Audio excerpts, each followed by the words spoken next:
वासी तो है नहीं करता कहीं बाहर अंदर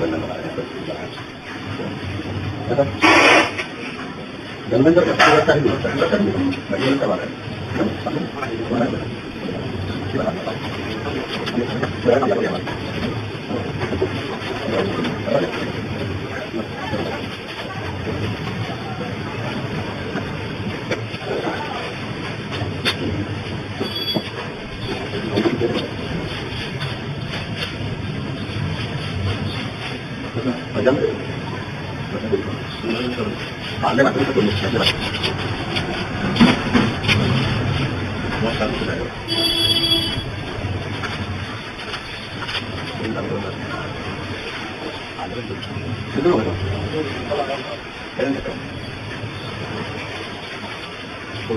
Gracias.